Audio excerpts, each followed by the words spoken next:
ini memang sengaja ingin dampingin ketua umum saya, Profesor Arif Satria. Tepuk tangan sekali lagi. ISMI kita beruntung, ini untuk pertama kalinya kepemimpinan ISMI dipegang oleh alih generasi. Terakhir adalah Profesor Jimli, itu adalah generasi pendiri. Di atas beliau itu pendiri semua, Pak Adi Sasono, Pak almarhum Letnan Jenderal Ahmad Tirto Sudiro, dan seterusnya. Baru pada periode inilah Ketua Umum Kepemimpinan ISMI, nakoda ISMI dipegang alih generasi, bukan di pendiri. Nah, kita beruntung orang terbaik kita terpilih, yaitu Profesor Dr. Arif Satria. Sekali lagi tepuk tangan. Saya senang sekali mendampingin beliau karena nasional terakhir. Oke, saya ingin sebuah cerita saudara sekalian. Kita sebagai sebuah bangsa hari ini boleh menepuk dada, sedikit berbangga, bunga. Kenapa? Inilah sebuah negeri yang sedang mempraktekkan sistem demokrasi hebat. Yang jika kita bandingkan dengan belahan negara lain yang mempraktekkan sistem demokrasi, negeri kita berjalan selangkah lebih maju. Kalau ada orang bertanya, adakah di muka bumi ini sebuah negeri yang mempraktekkan sistem demokrasi yang mendekati konsep Yunani kuno? Indonesia boleh menepuk dada, kita sekarang mempraktekkan itu. Kurang apa? Kita pilih presiden wapres secara langsung. Amerika Serikat sendiri yang disebut dengan mbahnya demokrasi, memilih presiden itu tidak langsung. Sekarang Kamala Harris dengan Trump, kemarin ada berita Kamala Harris mendapatkan sokongan dana kampanye luar biasa sampai 8 triliun. Itu memilih presiden lewat electoral vote di negara bagian. Kita nggak tanggung, nggak nanggung lagi kita memilih presiden secara langsung. Dan sebentar lagi dia juga terjadi demokrasi yang besar. Bahkan di sana sering kosnya mahal pertumpahan darah. Tapi tidak seberlangsung kita dalam memilih pemimpin nasional kita. Peristiwa runtuhnya Orde Baru kemarin, kita menuju ke era reformasi kemarin, betul-betul merupakan peristiwa yang dramatis. Kita tata kembali sistem ketatanegaraan kita. Presiden langsung, bahkan kepala desa yang jumlahnya ada sekian ribuan itu, kita sudah memulainya sudah lama, pemilihan kepala desa secara langsung. Dengan demikian, singkat kata, kita boleh berbangga untuk itu. Mestinya.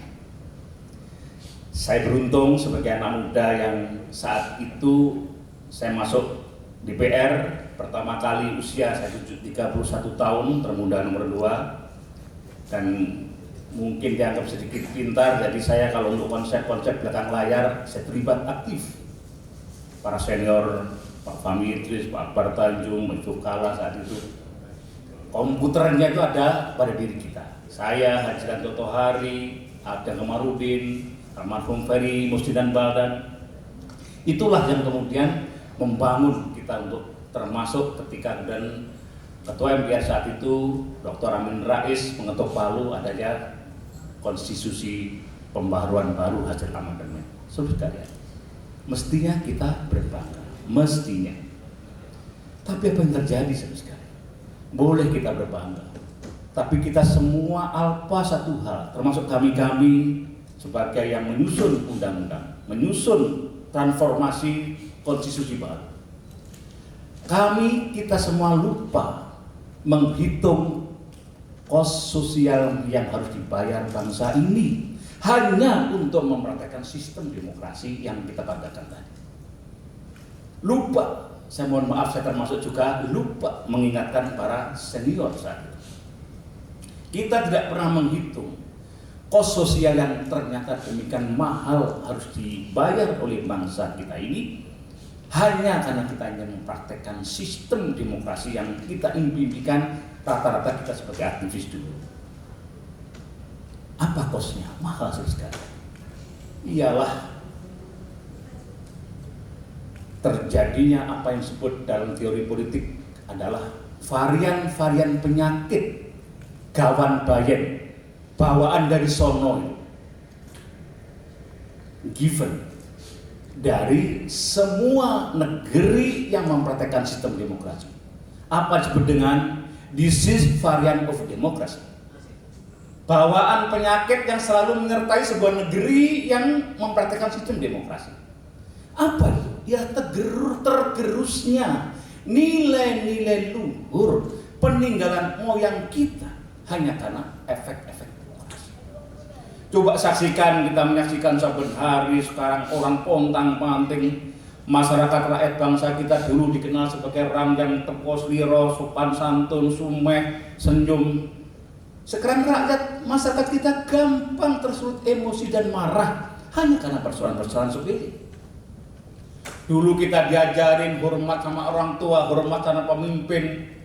Maka karena itu saya pernah menulis sebuah buku namanya Sistem Demokrasi, Sistem Birokrasi Paternalistik, di mana kalau namanya bupati itu, waduh, disujud-sujud begini ya ketika di Jawa dulu itu. Tapi sekarang terjadi distrust yang bersifat masif dan terjadi di depan mata kita. Sementara kita nggak kuasa tangan kita. Loh, kenapa terjadi perubahan semacam itu? Dan itu terjadi masif di semua tingkatan kita. Rakyat sudah mulai distrust terhadap para pemimpinnya, terhadap kepala desanya, terhadap bupatinya, terhadap gubernurnya, terhadap presiden. Itu salah satu ekses dari ini. Kemudian terjadi primordialisme baru atas nama daerahisme sempit yang dulu kita boleh kritik zaman Orde Baru zamannya Pak Harto. Tapi beliau dengan tenang, aman, tentram, semua daerahisme relatif tidak ada. Yang terjadi kibaran merah putih atas nama nasionalisme dan persatuan berjalan. Alhamdulillah terjadi pernik-pernik dan berjalan lancar. Ini sebentar lagi akan terjadi pilkada secara langsung. Yang memilih yang tadi kita bangga tadi itu. Dan sekarang, tapi di balik itu kemuan, kita juga menyaksikan demokrasi yang kita impikan itu masih jauh sekali dari harapan. Selain ekses-ekses apa yang disebut dengan disease variant of demokrasi tersebut, ternyata sekarang baru kita tersadar sistem praktek demokrasi kita yang kita praktekkan sekarang ini masih banyak bolong-bolong. Kemudian dengan kasat mata, dengan telanjang mata kita saksikan demokrasi ternyata juga ada bolong-bolong di akal-akalin terjadi di depan mata kita. Ijmi sebagai cendekiawan mau berteriak, kadang-kala kita boleh lantang, tapi kadang-kala suara kita nggak nyampe ke sana. Kita menyaksikan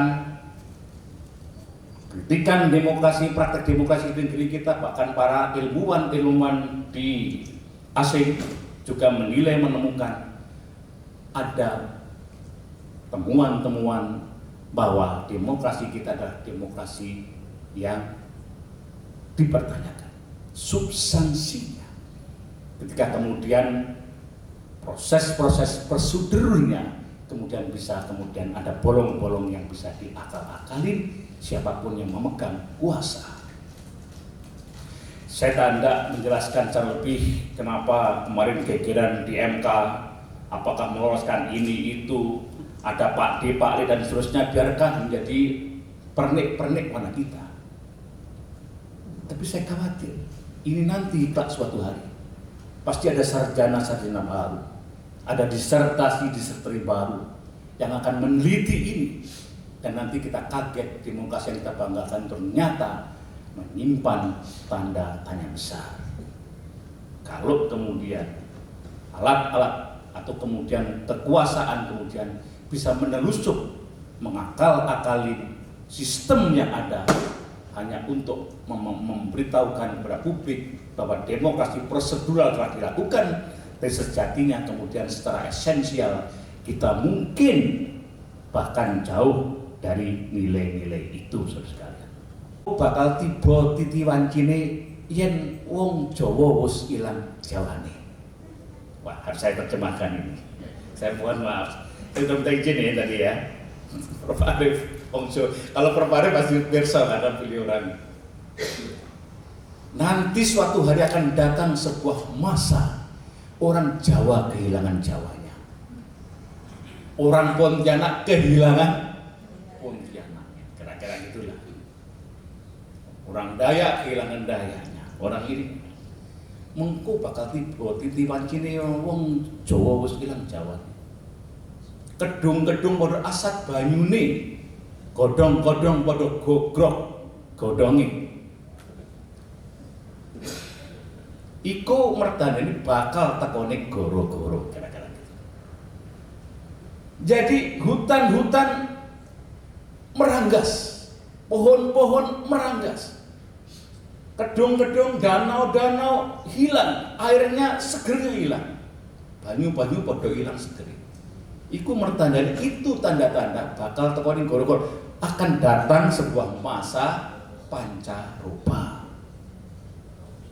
Nah, jangan-jangan kemudian apa yang diprediksi itu karena beliau Raden Ngabel Ngos itu bukan hanya cendekiawan, tapi cendekiawan plus itu. Mungkin karena dungane sing top gitu bisa kemudian dianugerah Gusti Allah kira-kira bisa menerka kira-kira apa yang terjadi. Bakal tergani goro-goro. Yaitu situasi yang tidak indah yang kita khawatirkan menyimpan bara pada suatu masa. Nah ini pertanyaannya Kak, kita ini sedang mengalami itu atau belum atau in the next? Saya tidak tahu. Saya hanya berkepentingan untuk ikut urun karena di sini datang para cendekiawan kita di Jimmy Orwil Jawa Barat untuk menyampaikan itu. Kalau ini terjadi, saudara sekalian, situasi bawaan penyakit di demokrasi terjadi terus membebani kita. Saya pesimis, padahal saya itu aliran optimisme. Saya pesimis keinginan kita untuk membawa negeri kita ini naik pangkat menjadi negara besar yang dihormati akan tetap tertatih-tatih ketika kita bicara dengan negara-negara lain.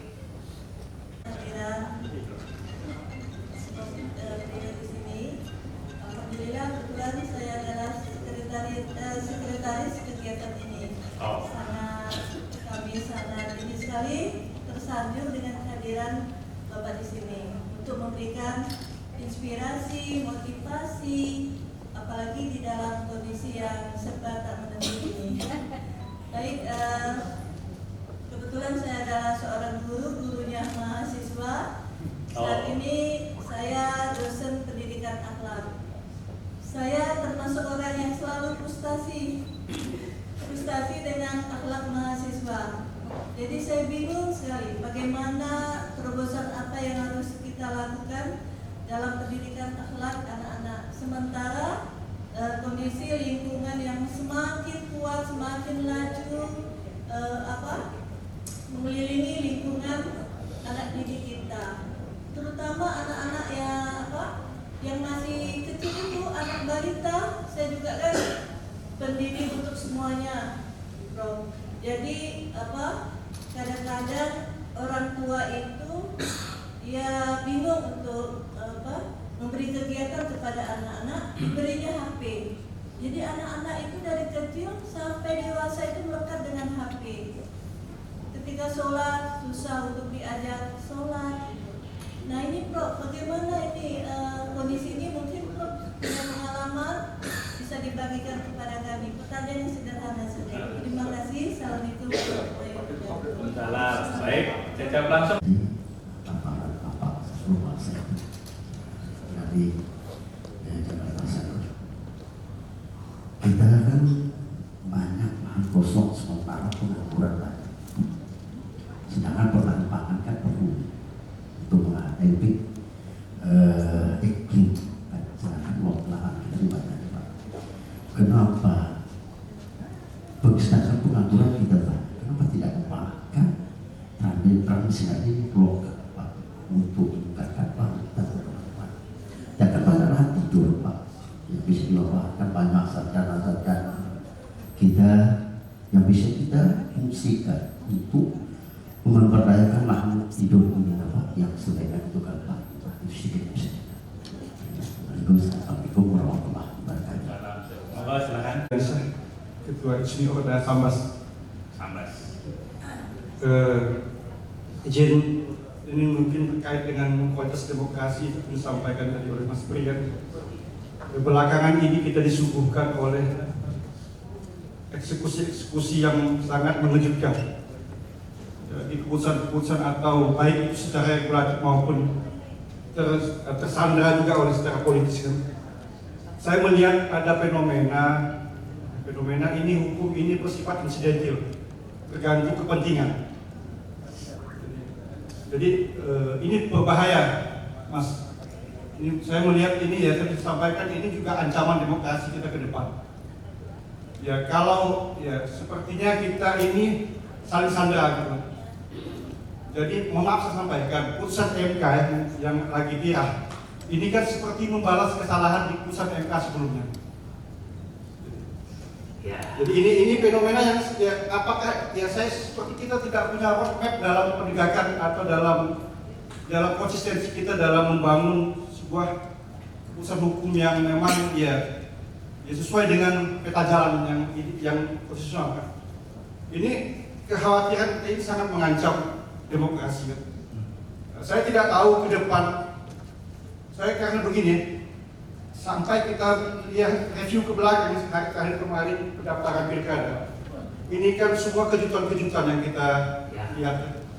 Ada akumulasi yang ini ya sepertinya keputusan MK ini membalas keputusan MK sebelumnya. Apakah ini bentuk kesadaran yang juga seperti kejutan yang merasa bersalah dengan rakyat sehingga juga adalah upaya ya balas yang meluruskan itu kan. Ini bagaimana Mas Brik memandang ini? Saya karena ini pilkada ini kebetulan punya pengalaman 4 periode di gedung parlemen. Hampir semua produk undang-undang politik saya terlibat aktif, bahkan hanya aktif ketika saya ketua fraksi terbesar, wakil ketua DPR urusan politik di situ 10 terakhir. Undang-undang MK, undang-undang ini semua kebetulan termasuk BPJS yang kita menjadi negara paling sosialis di muka bumi ini, itu zaman produk kami. Nah begini, apa tidak tertentu saya jawab apa aja dulu ya karena pertanyaan gitu. Jadi saudara sekalian, ini cepat atau lambat demokrasi yang tadi saya sebut hebat dan dipuji oleh banyak kalangan termasuk ilmuwan luar negeri ini suatu hari akan penelitian lebih lanjut, pasti nanti akan banyak orang disertasi juga tentang itu, akan kaget ternyata seperti gelembung. Kemudian nanti akan bermunculan teori yang disebut dengan demokrasi prosedural. Jadi seolah-olah gitu ya, seakan-akan. Saya khawatir, padahal kita sudah bangga, wah bagus sih demokrasi. Karena beberapa peristiwa yang mengejutkan kita, termasuk menjadi perbincangan yang viral,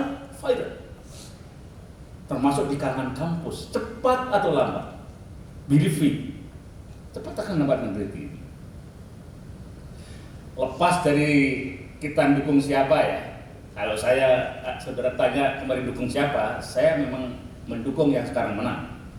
Tapi saya akan melepaskan diri saya itu bicara sebagai cendekiawan yang kemudian terperanjat. Ada beberapa peristiwa yang depan mata kita dan tangan kita nggak nyampe untuk mengingatkan. Oke. Kemarin itu pertanyaan dari teman dari Sambas, betul. Ini bandul yang kemarin putusan MK itu adalah sebuah lembaga negara yang dibentuk oleh Undang-Undang Dasar, dan saya terlibat penuh menyusun itu, yang keputusannya itu adalah final, mengikat, binding, dan seterusnya.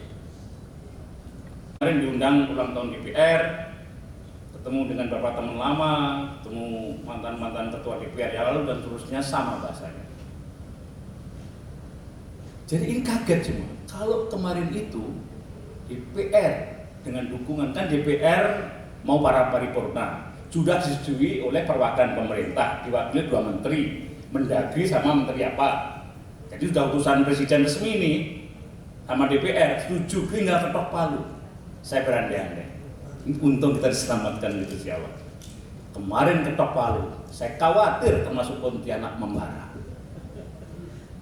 Pontianak yang adem ayem, jauh dari Jakarta, sayup-sayup, terdengar kicau burung, hutannya sejuk, airnya gini, pasti nanti akan semua keluar. Kemudian yang dari ini tadi tentang lahan kosong, saya meminta agar organisasi kita, Prof. Tamrin, tadi sudah konsultasi sama Ketua Umum, kira-kira apa sudah selesai? Ketok palu, siapa terpilih? Oh belum, oke. Kalau Ketua Umum sama saya sih memasrahkan sepenuhnya kepada Prof. Tamrin sama yang lain.